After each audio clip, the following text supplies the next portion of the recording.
그냥 오늘 간단히 지역장 회의하다가 오전에 어쩌다가 뭐 여기 뭐가 들어온지 모르겠는데 근처에 뭐 이단이 이렇게 땅을 사서 들어온다고 뭐 이렇게 그런 또 소문이 나가지고 하나님의 교회인지 신천지인지 둘 중에 하나 같은데 뭔지 모르겠습니다만, 그래서 이제 그 이단도 여러 종류가 있습니다만은, 그리고 교회 역사, 이 수천 년의 역사 가운데 그 이단으로 정죄받았던 그 여러 가지 그 역사 신학 속에서 찾아보면 공통점은 뭐냐면, 이단은 1000년 이상 계속해오는 이단은 없습니다.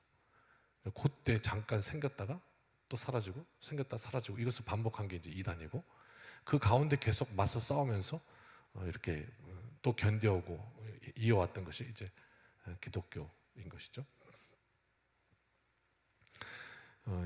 이거는 이제 오늘 말씀과는 상관없이 그냥 상식으로 좀 아셨으면 좋겠다 해서 한 가지만 딱 하루에 한 가지만 짚고 넘어가야 되겠다. 모르겠어요. 저도 한 번도 만나본 적이 없는데 이제 저도 중앙공원에 좀 일부러 운동하러 나가려고요. 그 전도하는 사람들 좀 만나려고. 뭔 얘기인지 좀 들어보고 싶어서 궁금해갖고 중앙공원 나가면 만난다고 그러더라고요. 그래서 만나서 얘기 좀 들어보려고 그러는데, 그 뭐 6월절 아십니까? 그런데 뭐 6월절이 뭐 중요합니까? 뭐 이런다고 그러더라고요. 그래서 오늘 설명을 드렸더니 우리 지역장님들 그게 그러시더라고요. 그래서 이걸 잘 모르시는구나. 그래서 그냥 가장 기본적인 것부터도 우리가 좀 헷갈리면 안 되겠다. 그래서 그 신천지류의 이단은요, 계보가 있습니다. 우리나라에 이렇게 계속 뭐 같이 나왔잖아요. 또 여기 이거는 안상홍 증인회였죠. 이거 하나님의 교회는. 거기 그다가 또 그분이 가시니까 이제 그 와이프가 장길자 하나님이라고 또 이제 그런데 막 안상홍이 교주일 때부터 그 장길자가 이렇게 했던 것 같아요. 안 그렇고서요. 이단의 특징이 뭐냐면, 왜 이단이 생각도 없어지냐면 그 교주가 죽으면 시들시들하다가 그냥 없어진다고요. 그 인간이 만든 거기 때문에 영원하지가 못한 것이죠. 그 6월절 아십니까? 이렇게 물으면서 접근한다고 그래요. 그래서 거기에 대해서 뭐 한 가지만 딱 짚어드릴게요. 왜 그걸 묻느냐고, 왜 묻느냐고. 그러면서 이제 6월절이 뭡니까? 하나님께서 이스라엘 백성들을 구원해내고자 할 때 어린 양의 피를 문설주에 바르면 죽음의 사자가 넘어가서 유월해서 살리라. 그래서 재앙을 피해갔던 그걸 기념하는. 그래서 그 어린 양의 피, 이제 그걸 이제 예수 그리스도의 피 우리가 이렇게 봤잖아요. 역사적으로 수천 년 동안 이단이 정죄받았던 이유는 딱 한 가지예요. 가장 공통적인 한 가지는 뭐냐면 삼위일체를 부인하는 거예요. 삼위일체, 성부, 성자, 성령 하나님의 그 삼위일체를 어떻게 해서든지 부인을 해야 돼요. 이단이 생기려면 논리적으로. 왜 그러냐면 그 하나님의 자리에 인간이 가서 앉아야 되거든. 교주가 앉으려니까 어떻게 해야 돼? 하나님은 따로 놔두고 그냥 그 다음에 예수 그리스도를 밖에 없어요. 성령을 뭐 이렇게 끌어내줄 수는 없잖아요. 그러니까 예수 그리스도를 이렇게 좀 그 하나님 삼위일체에서 좀 띄어가지고 이렇게 약간 떨어뜨려 2인자로 약간 이렇게 좀 내려야 돼. 하나님 밑에 예수. 그래서 어떻게 해요? 옛날 구약 시대는 그 위치가 모세였고, 그 다음에 예수님의 시대는 예수를 사용한 거고, 그 다음에 이 시대에는 이만희를 사용한 거다. 이렇게 가는 거예요, 논리가. 그러니까 그러려니까 삼위일체가 되면 안 되는 거예요. 그죠? 이게 하나님이다. 이렇게 절대 그렇게 얘기 안 합니다. 아니 교주가 당신이 하나님이잖아. 그러면 그 사람들한테 그렇게 물어보십시오. 아니 무슨 소리 하는 거예요? 왜? 이미 내려놨어요. 근데 뭐가 문제냐? 예수를 내려놓은 게 문제죠. 기독교가 고백하는 우리의 교리는 오직 계시라는 것, 보여져 알려짐이란 뜻인데, 하나님께서 무엇으로라도 우리에게 보여져 알려지실 수가 없어요. 하나님의 존재는. 그 마치 안 보이는 우주를 보이지 않는 눈으로 더듬는 초라한 노력과 같다고 그랬어요. 하나님을 잡는 건. 이 우주 속에서 인간 점 하나도 안 되는 존재가, 먼지만도 못한 존재가 그 하나님을 알겠다고 더듬는 초라한 몸짓이라고 그랬다고요. 이게 깊이 들어가면 안 되는데. 그러니까 우리는 그 가운데 계시, 하나님께서 이 초라한 우리 인간에게 보여져 알려주신 거는 하나밖에 없어요. 딱 하나. 유일이라는 건 무이라는 소리예요. 또 다른 하나가 없다는 얘기예요. 그 하나가 뭐냐면 예수 그리스도의 십자가와 부활이에요. 이것밖에는 하나님이 이 땅에 당신을 나타내신 우리에게 보이신 계시하신 사건이 없어요. 무슨 목사님 요한계시록 보면 뭐 요한에게 나타나셨잖아요. 그건 지극히 주관적인 경험이에요. 하나님께서 직접 우리 인간에게 나타내신 계시는 오직 그리스도의 십자가와 부활밖에 없어요. 그래서 하나님이 여기에 계신 거예요. 십자가에서 나타나신 거예요. 하나님은 사랑이시라. 그것도 여기 십자가에서 나타내신 거예요. 이것밖에 없거든요.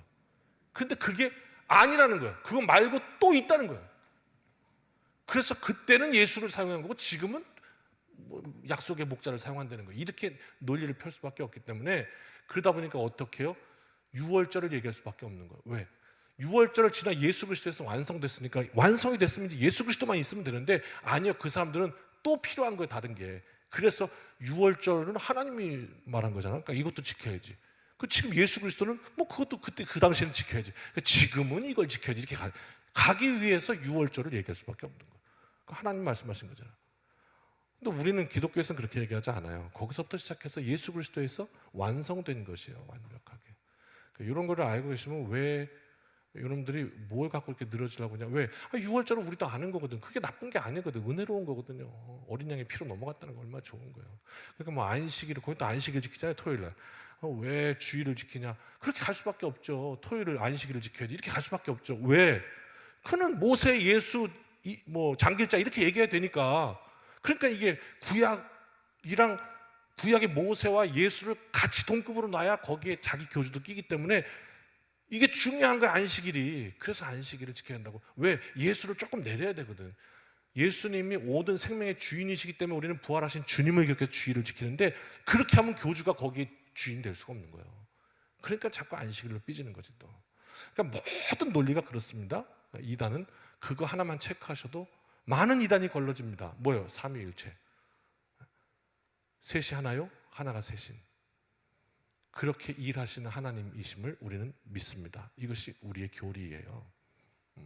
그러니까 그것이 없으면, 그것이 무너지면 거기에 자꾸 그 자리에 가서 사람이 앉는다고요. 그래서 문제가 되는 거죠. 뭐 북한의 이데올로기도 다른 거 아니잖아요.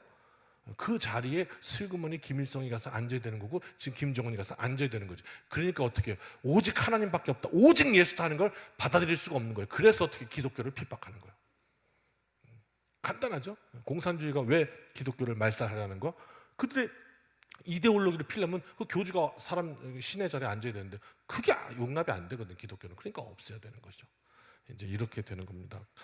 오늘 왜 이야기했는지 모르겠지만 하나 이렇게 나누고 가니까 좀 마음에 담으셨다가, 아 그렇구나, 그 속셈을 알고 나면 말려들지 않습니다.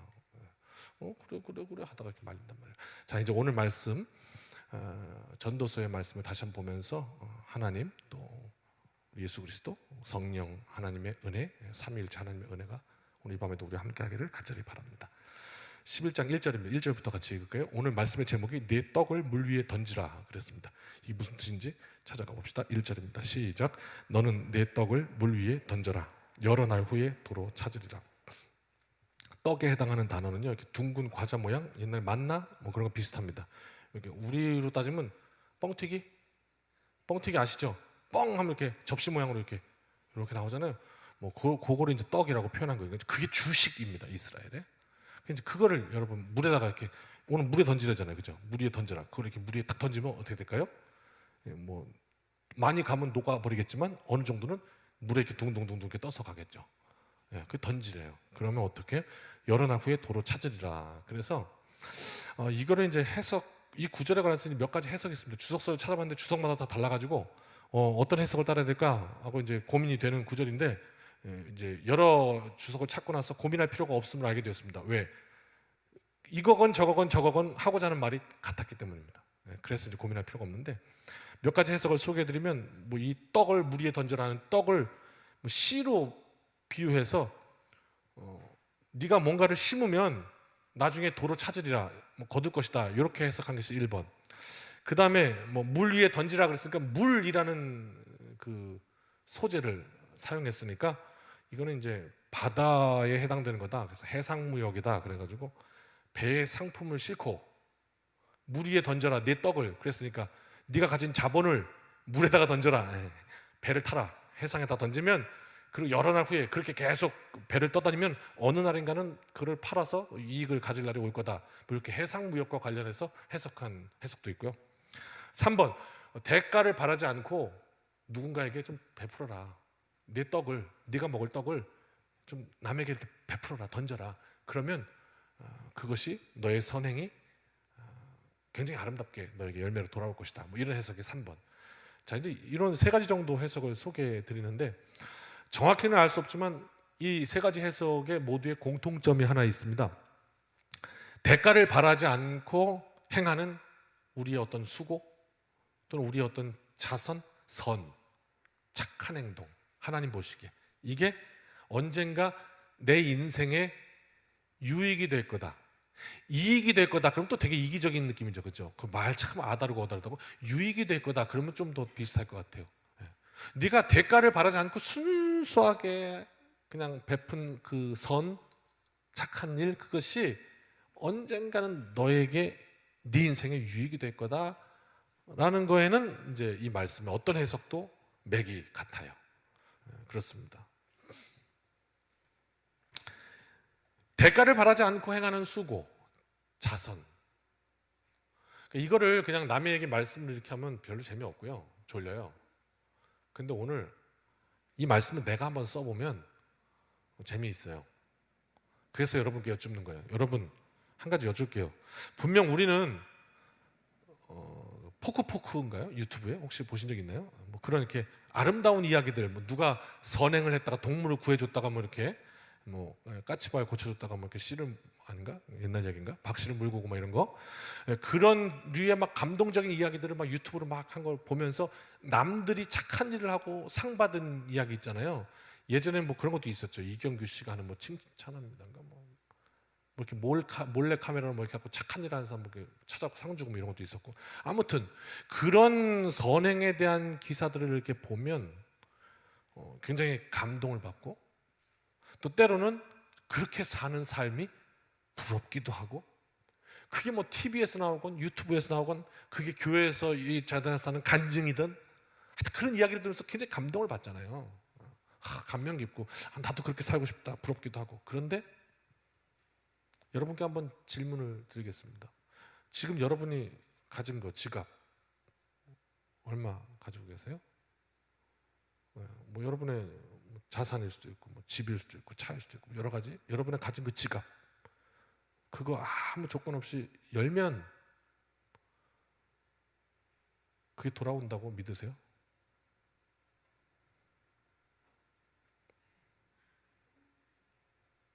아니 그런 생각이 들더라고요. 그냥 말씀 앞에 내가 딱 서보니까 이게 심각하더라고요. 아니 여러분은 어떠세요? 아니 남이 감동적인 이야기를 막 하고 뭐 누구 베풀었다가 막 거기서 또 감동적인 이야기, 뭐 연예인 누가 뭐 자기 뭘 띄워준다고 그랬다가 나중에 뭐 자기가 어려워졌을 때 뭐 몇 배로 막 해준 이야기, 뭐 이런 거 들으면 되게 감동하는데 혹시 여러분 그렇게 믿으세요? 아니 오늘 말씀이 그랬거든요. 물 위에 네 떡을 던지면 너한테 훗날 돌아올 거라고. 근데 여러분 그 말을 믿으세요? 여쭙는 거예요. 여러분의 지갑을 아무 의도 없이 순수하게 남을 위해서 열면 돌아오느냐 말이죠.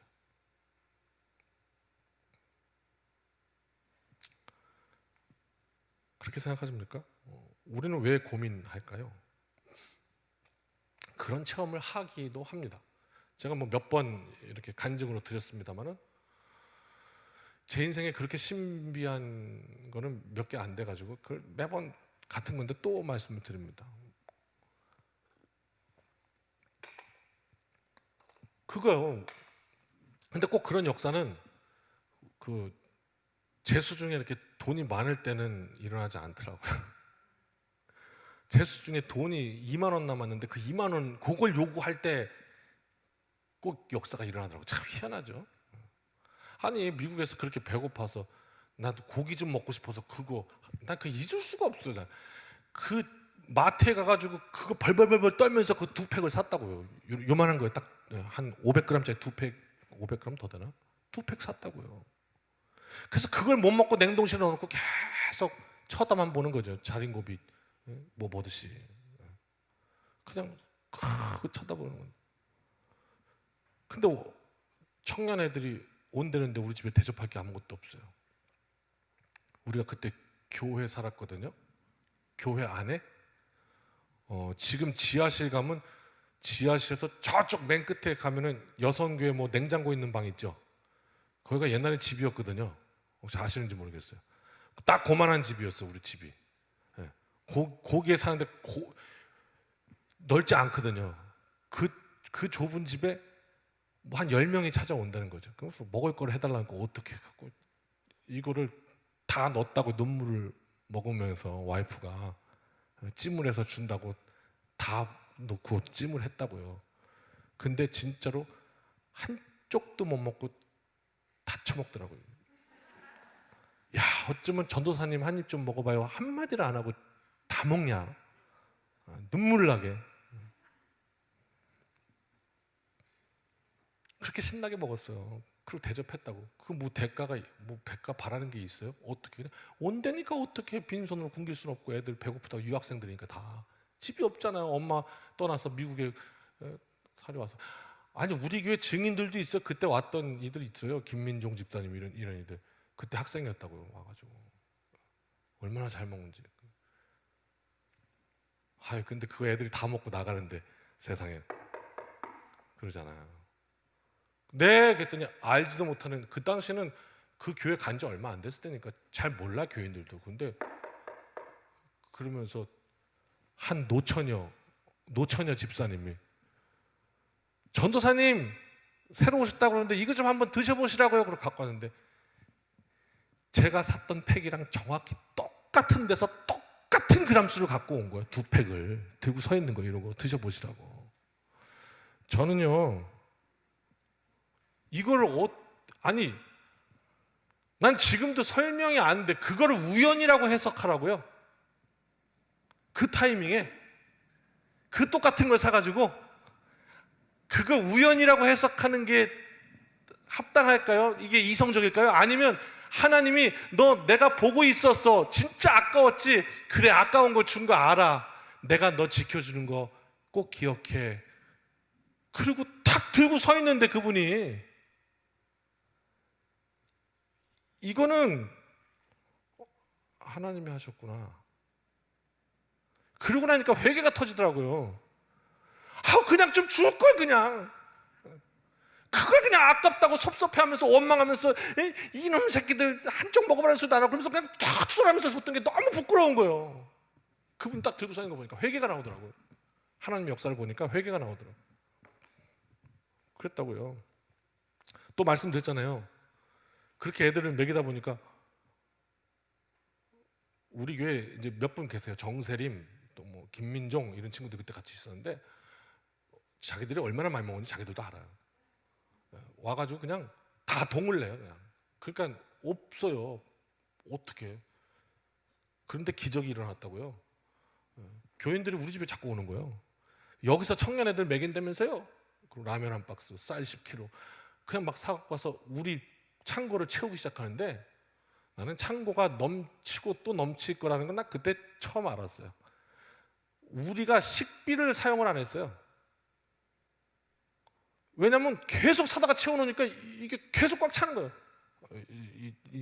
장이. 고민 하나도 안 해도 돼요.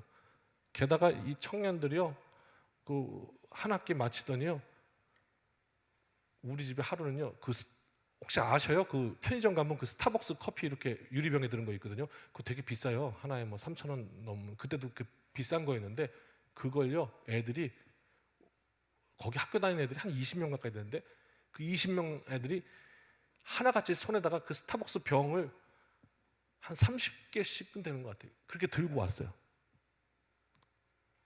그 20명이 들고 몇 개인지 아세요? 집에 둘 곳이 없어요. 그 다음 얘기가 재밌습니다. 이게 다 뭐냐? 그랬더니 학교에 기숙사를 등록하면 밀카드가 나와가지고 그게 식사카드예요. 매일 얼마씩 4불, 5불씩 띡 찍고 밥을 먹는 거예요. 그래갖고 한 학기에 얼마 갖고 밥을 먹는 건데 맨날 전도사님 집에 와갖고 밥을 먹는 바람에 이게 돈이 다 남아갖고 살 게 없어서 이거 사왔대요. 웃지도 않으시네. 웃을 뻔했는데. 그래갖고 스타벅스 그걸 잔뜩 사는 바람에 우리는 음료수로 스타벅스 먹었다니까. 이게 뭔 말인지 평소에 그거 좀 하나 먹었으면 좋겠다. 근데 돈이 없어서 못 먹는데 그걸 그냥 짝으로 사다 놔가지고 애들이 그냥 심심하면 하나씩 까서 먹게 이렇게 돼버렸다니까요. 기가 막히더라고요. 희한하더라고요. 이 말씀을 왜 드리냐면요, 너무 하나님께서 말씀하시는 것 같았거든요. 내가 보고 있다. 네 인생은 내가 관리한다. 너 내가 살피고 있어. 아니 이렇게 그러면서 오늘 말씀에 뭐라고 하냐면 네 떡을 물 위에 띄워. 그러면 네 인생에 유익을 얻게 될 거야. 그런데 이 중요한 게 있어요. 왜? 라고. 우리가 살핀 대로, 아니 우리가 아무런 기대 없이 내 지갑을 열면, 내 선을 행하면, 내 시간을 내주면, 내 노력을 하면, 내가 너를 위해서 기도해주면 그게 언젠가 돌아온다고요? 그걸 어떻게 믿어요? 중요한 단서가 있죠. 하나님께서 보고 계시다라는 단서요. 그렇다면 돌아올 것이에요. 왜? 하나님이 살아계시고 하나님이 말씀하셨으니까요. 이 믿음이 있다면 지갑을 열 수 있겠죠. 선을 행할 수 있겠죠. 우리의 인생이 착한 인생 될 수 있겠죠. 이것이 없으면 그 여는 건 뭐라고 그러죠? 세상에서 호구라고 그래요. 왜? 그냥 다 털리는 거예요. 그냥. 그리고 자기는 고생하는 거예요. 이렇게 생각한다고. 근데 그게 아니라 하나님이 지켜주셔. 내가 널 보고 있어. 내가 갚아준다. 이렇게 말씀하시니까, 이 믿음 위에 서니까 이게 가능해지는 거죠. 말씀에 깨달아져 하는 것이죠. 그런 이야기 2절 같이 읽어봅시다. 시작. 7에게나 8에게 나눠줄지어다. 무슨 재앙이 땅에 임할는지 내가 알지 못함이니라. 그러니까 이런 얘기죠. 무슨 재앙이 네 인생에 일어날지 아냐? 재앙이란 건 때로 우리의 건강 문제로도, 아니면 때로는 사고, 때로는 아니면 우리의 직장 문제라든지, 아니면 우리의 자녀 문제라든지 여러 가지의 어려움, 그것을 떠나서 더 차원 높게는 뭐 전국적, 아니 이 온 세계적이라는 코로나라든지, 이것도 재앙이겠죠, 그죠? 아니면 전쟁이라든지 여러 가지를 볼 수가 있겠는데, 무슨 재앙이 네 인생 가운데 일어날지 아냐? 내일 어떤 일이 일어날지 아냐? 이렇게 말씀하시면서 알지 못하잖냐? 그러니까 어떻게 해요? 7이나 8에게 나눠주래요.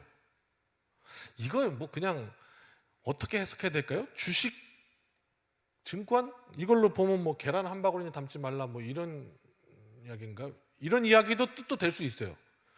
왜냐면 무슨 재앙이 땅에 임할는지 모르니까. 이게 지금 뭐냐면 바다 나가는 사람, 이 뱃사람들에게 해당되는 말이에요. 뱃사람들이 무역을 할 때 모든 물건을 한 배에다 담지 말라고 그랬다고요. 왜냐면 어떤 일이 있을지 모르는데 가다가 혹시 그 배가 풍랑을 만나면 한 배에 다 담으면 폭삭 망해버리니까 그거 좀 나눠 담으라고. 근데 그게 나중에 오니까 주식 투자에는 어떻게 해요? 한 종목에 다 사지 말라고, 좀 나눠서 사라고. 왜? 계란 한 바구니 담았다가 터진다고. 이런 말이 돼버린 거죠. 사실 해상무역 얘기에서 나온 이야기거든요. 재앙을 만날 수 있으니. 그런데 무엇으로 해석하든지 오늘 말씀의 뜻은요, 뭐 그런 의미도 될 수 있고요, 또 동시에 중심의 뜻은 뭐냐면 7, 8사람, 그러니까 많은 여러 사람에게 인색함 없이 좀 나눠줘 봐라. 근데 이거 그럴 수 있잖아요. 그냥 다 나눠주고 거지대라 뭐 이렇게 막 극단적으로가 아니라 우리가 할 수 있는 그 선이 있잖아요. 우리 안에 착한 마음을 두셔서 이거 하나 있는데 우리 좀 같이 나눠 먹으면 더 좋겠다 하는 마음이 들 때 있잖아요.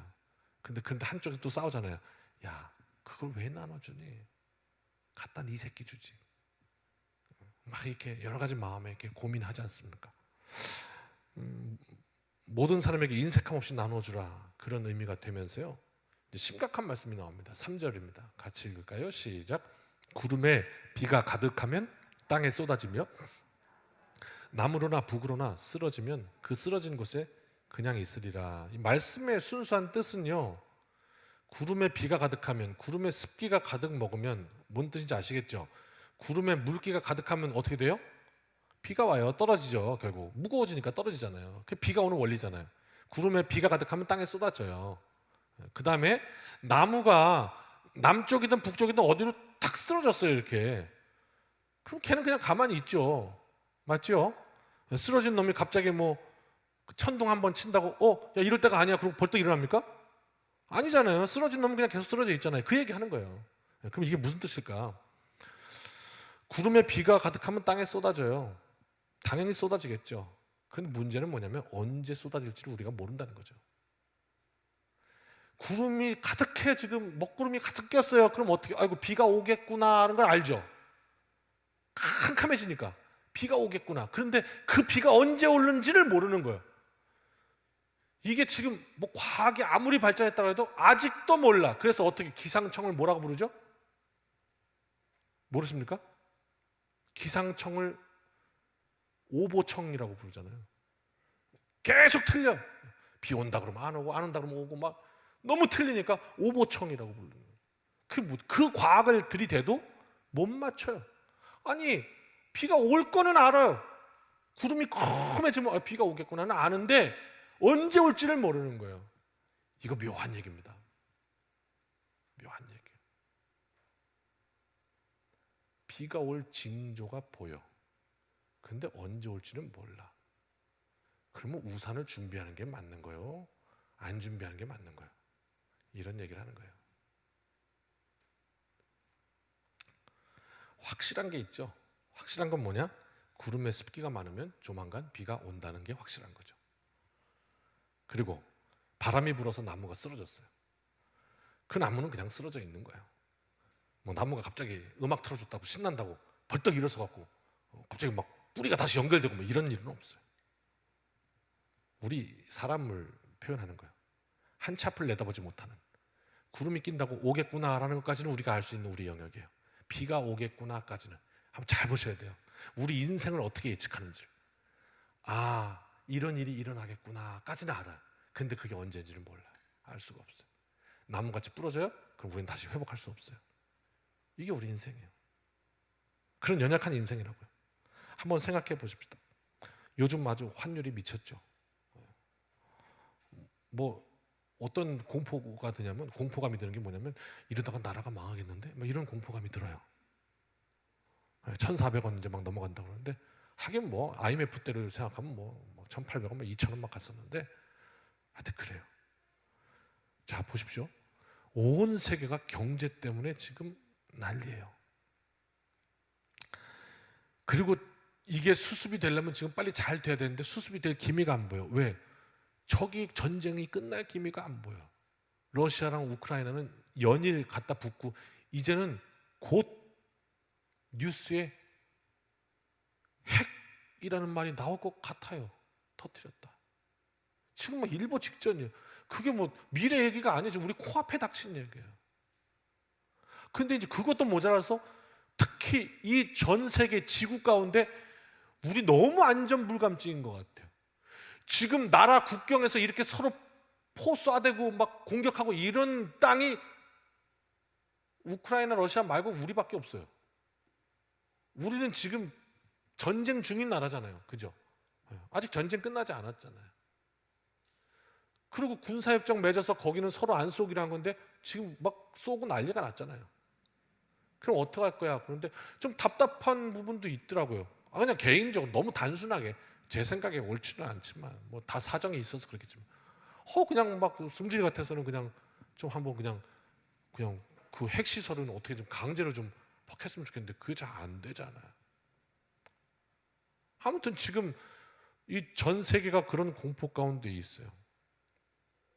오늘 말씀 뭐라고 그랬냐면요, 구름이 새카맣게 끼면 곧 비가 오겠구나 예측한다지 않냐 이렇게 말씀하는 거예요.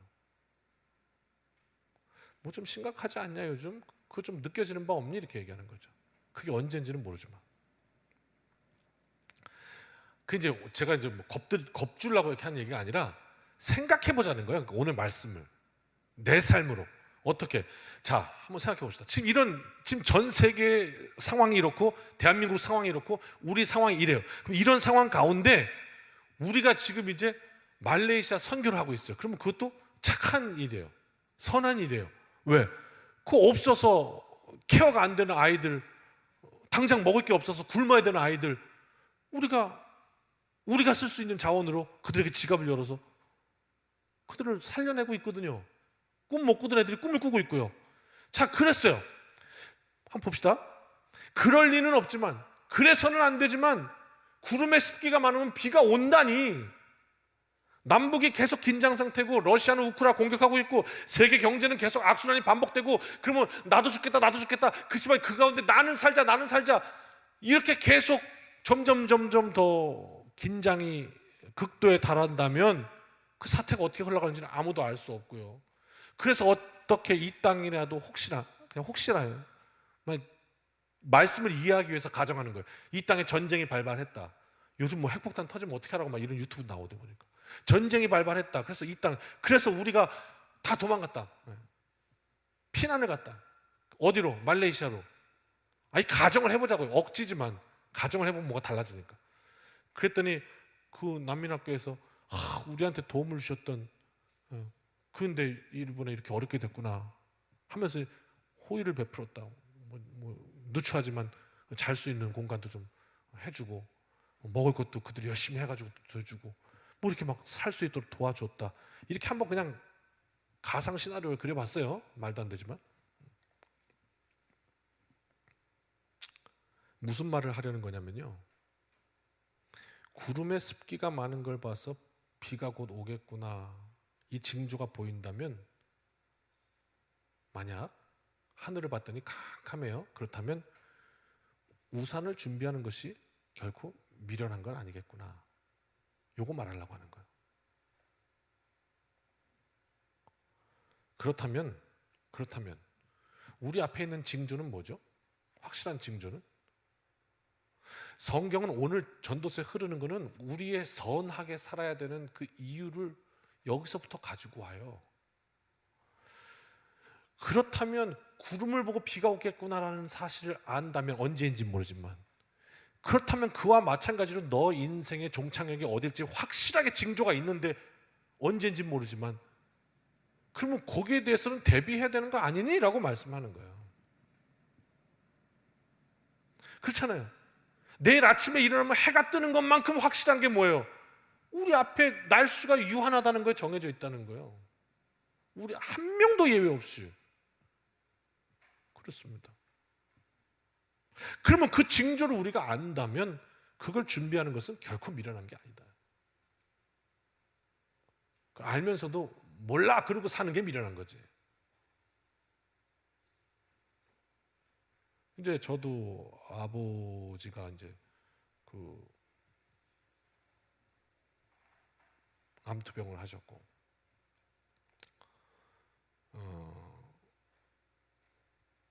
아무래도 가족력이 이제 많습니다. 외가 쪽으로도. 그러니까 이제 위험인자를 갖고 있다는 표시가 되니까 그런 얘기를 이렇게 슬쩍 했습니다.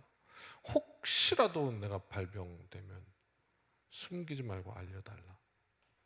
그게 내 부탁이다. 왜냐하면 그걸 알게 되면 그때부터 내 남은 시간을 잘 정리해야 되지 않겠냐. 그냥 모르고 있다가 갑자기 확 닥치면 안 되겠다. 그러니까 꼭 알려달라. 그래서 그 남은 시간을 잘 정리할 수 있도록, 그게 어려움이겠지만 그걸 은혜로 바꿀 수 있도록 그렇게 알려달라, 이런 얘기 했거든요. 아니, 징조를 안다면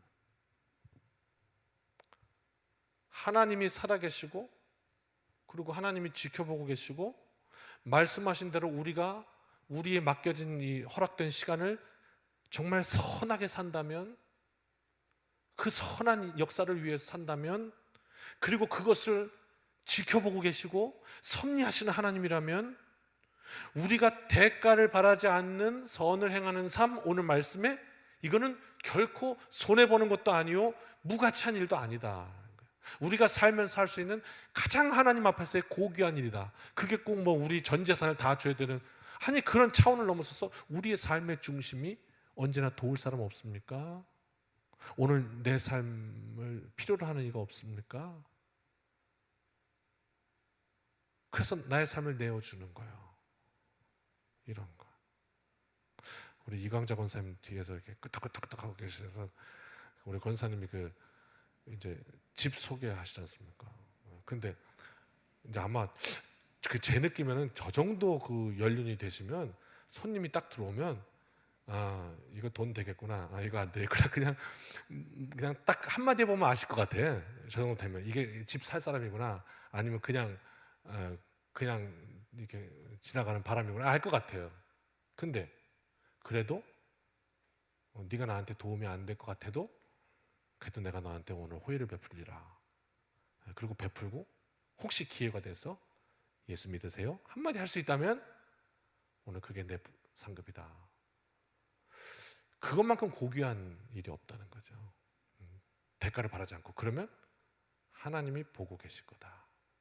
이 얘기를 하는 거죠. 그러니까 그렇게 우리가 살면 하나님께서 지켜보시고 그 인생에 틀림없이 하나님의 놀라우신 은혜로 갚아주신다. 우리는 그걸 믿는 사람들이다. 그래서 우리의 지갑을 열 수가 있는 거다. 이게 오늘 전도서 말씀이거든요. 그렇습니다. 4절 빨리빨리 갑시다. 이제 다 했어요. 말씀은 시작. 풍세를 살펴보는 자는 파종하지 못할 것이요 구름만 바라보는 자는 거두지 못하리라. 이 말씀은요, 풍세, 바람의 세기를 계속 살펴서 이게 선한 일, 내 지갑 연다고 표현하니까 돈 쓰는 일만 말하는 게 아니에요. 그죠? 우리가 이렇게 행동으로 호의를 베풀 수도 있고요, 누군가에게 따뜻한 말 한마디로 할 수도 있어요. 그냥 내 승질 같아서 오늘 몰라 이렇게 할 건데 말씀이 아니지. 그래서 또 그렇게 착하게 선한 행동을 할 수도 있죠. 자, 그런데 그 일을 할 때 씨를 심는 거죠. 그게 착한 그 선함의 씨를 심는 건데 씨를 못 심어. 왜? 바람을 보는 거예요. 이게 지금 오늘 씨 심어도 되는 날인가? 풍세를 살피는 자는 파종을 못 한대요. 요것이 내가 지금 베풀면 요게 내가 밥 한 번 사면 쟤도 살 건가?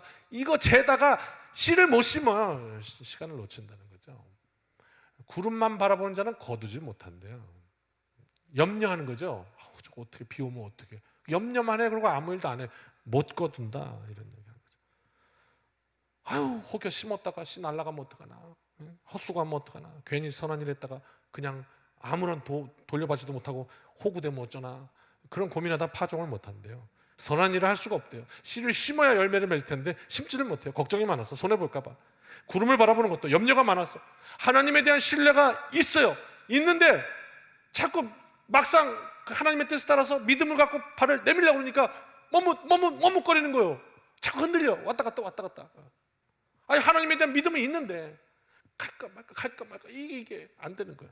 그래서 선한 일인 걸 알지만, 그것이 내 인생에 가장 하나님 주신 복된 일인 걸 알지만 팔을 못 옮기는 거예요. 우리의 연약함을 그리고 있는 겁니다.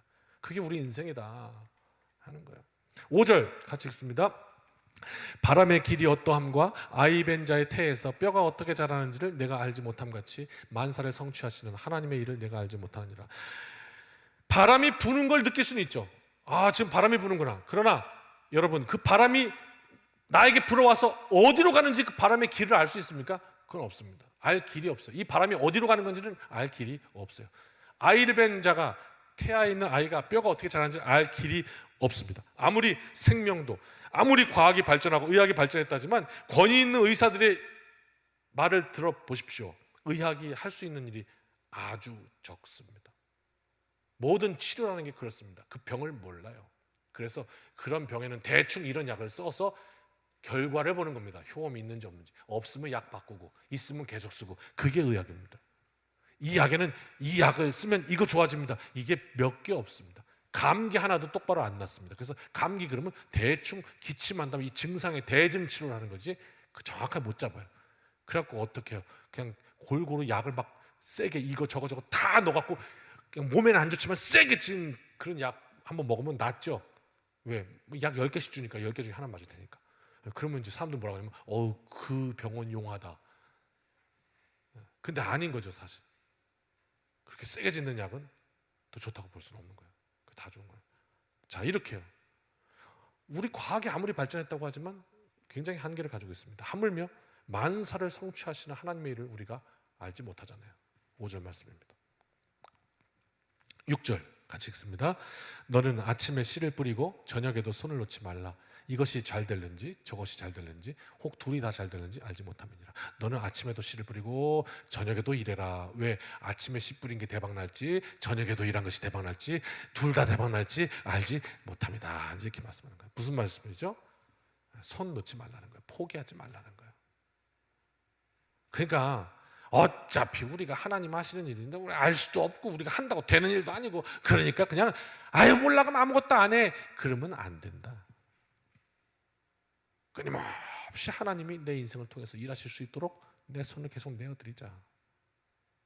그게 믿음이다. 포기하지 말자. 이렇게 말씀하는 거죠. 야, 오늘 말씀을 그냥 한 절로 정리해 놓더라고요. 갈라디아서가. 같이 읽읍시다. 갈라디아서 6장 9절. 이 말씀이잖아요. 지금까지 한 게. 시작. 우리가 선을 행하되 낙심하지 말지니 포기하지 아니하면 때가 이름에 거두리라. 아멘. 이게 믿음이다. 이게 믿음이다. 우리가 착하게 살아야 될 이유다. 이것입니다. 아멘. 7절과 8절입니다. 같이 읽읍시다. 시작. 빛은 실로 아름다운 것이라 눈으로 해를 보는 것이 즐거운 일이로다. 8절. 사람이 여러 해를 살면 항상 즐거워할지로다. 그러나 캄캄한 날들이 많으리니 그 날들을 생각할지로다. 다가올 일은 다 헛되도다. 7절. 빛과 해는 이 땅에서 주신 기쁨을 상징해요. 아름다운 삶. 그리고 그러나 8절. 우리 인생 가운데 캄캄한 날이 많을 거래요. 이거를 꼭 기억하고 살아야 된대요. 이걸 기억하고 사는 게 인생의 지혜라는 거예요. 이게 인생의 지혜라는 얘기는 뭐냐면 우리에게 허락된 시간을 진짜 가치 있게 보석처럼 반짝반짝 빛나게 잘 살 수 있는 비밀이 여기 있다는 거예요. 캄캄한 날이 우리 앞에 있음을 아는 거. 말씀을 정리합니다. 하나님이 선하시기 때문에 우리에게도 선하라고 말씀하신 것. 그 이유인지 그렇습니다. 선하신 하나님께서 지켜보고 계시기 때문에. 만약 그게 아니라면, 하나님 살아계시지 않다면, 하나님이 지켜보고 계시지 않다면 착하게 사는 건 바보입니다. 바보, 호구잖아요. 그렇잖아요. 맨날 다 나눠주고 자기는 없어, 힘들어, 어려워. 받지도 못해. 그리고 왜 갖고 어려워. 맨날 착하게 살 뜯은 게 맞아요. 호구지, 호구. 근데 세상에서는 미련해 보이는데 그게 능력이라는 거예요. 왜? 하나님이 살아계시기 때문에. 이유는 한 가지입니다. 하나님이 살아계시기 때문에. 그러니까 내 삶 속에 착하게 살아야 되는 이유, 살 수 있는 능력, 하나님이 살아계심에 대한 믿음이 없으면 착하게 살 수도 없어요. 살 이유도 없고요. 그렇게 됩니다. 그러니까 오늘 다시 한번 착하게 살아야지라는 그 우리의 결단이 있다면 그것은 하나님이 살아계셔라는 결단이 될 것입니다. 그렇습니다. 선하신 하나님께서 지켜보고 계시고 우리 삶을 통해 기억하시고 반주 시작해 주실까요? 그리고 역사하심을 다시 한번 믿으면서 이 밤에 그런 생각 해봤습니다. 특별히 우리 교회 참 착하다. 말레이시아 선교 하나만 봐도 그리고 그 착한 것이 계속 확장되었으면 좋겠다. 이런 열망을 가집니다. 오늘 지역장님과 나눴는데 말레이시아 처음 선교할 때 40명 아이들 케어하던 학교가 지금 120명 케어합니다. 그러니까 제가 말레이시아 건너갈 때마다 한 교회씩 끌어들일 때마다 20명씩 계속 아이들이 늘어납니다. 케어할 수 있는 아이들이. 그러면서 점점 확장돼서 큰 복을 받았습니다. 특별히 어려운 이웃 말레이시아 난민들에게 직접적으로 도움의 손길을 내게 하신 것도 감사하고 그리스도인으로 살게 하신 것도 감사하고 이제 오늘 지나면 내일부터 목금토 혹여 우리가 살면서요 목금토 이렇게 3일 살면서 시험거리 같이 다가올지라도 말씀 기억합시다. 선으로 악을 이기라 하신 말씀. 근데 절대 악에게는 지지 않으리라 하신 말씀. 그리고 하나님 살아계셔. 그러니까 내가 착하게 살면 내가 선하게 살면 하나님이 내 인생에 복을 부어주셔. 하나님 보고 계시기 때문에 하나님 기뻐하시기 때문에 나는 그래 내 삶이 어렵고 이렇게 힘들어도 나는 그래도 하나님 앞에 선하게 살 거야. 끝까지 견딜 거야. 이 밤도 기도할 때 하나님 제가 뭐 하기를 바라세요? 뭐 하기를 원하세요? 여쭤보고 응답받아 승리하는 우리 모두가 되시길 주님의 이름으로 축복합니다. 이 밤도 그렇게 기도합시다. 착하게 삽시다. 찬양하고 기도합시다. 주 안에 우린 하나, 모습은 달라도 예수님 한 분만 바라네. 사랑과 선행으로 서로를 격려해 따스함으로 보듬어가리. 주님 우리 안에 함께 하시니 형제 자매의 기쁨과 슬픔 느끼네. 내 안에 주님 모습 보네.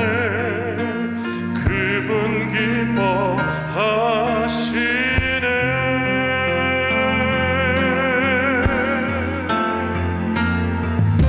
주님 우릴 통해 계획하시니 부족한 입술로 찬양하게 하시니.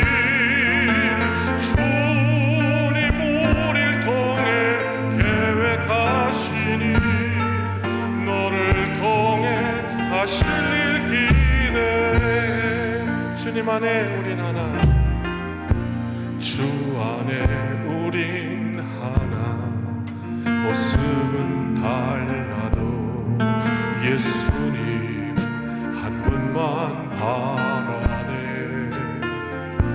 사랑과 선행으로 서로를 격려해 따스함으로 보듬어가리. 주님 우리 안에 함께 계시니 형제 자매의 기쁨과 슬픔 느끼네. 내 안에 있는 주님 모습 보네. 그분 기뻐하시네.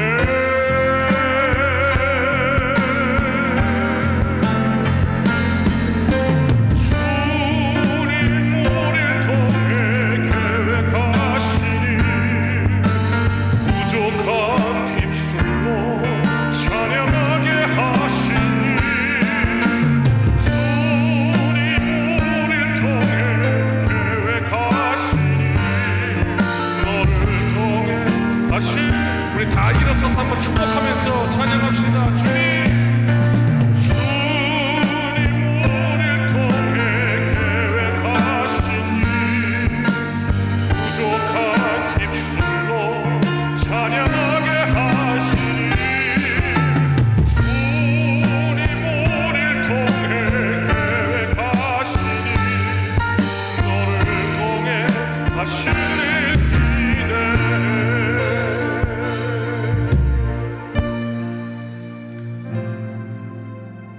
이 밤에 기도할 때 주님 뭘 원하십니까? 제가 어떻게 착하게, 어떻게 선하게 하나님의 선하심을 담기를 원하십니까?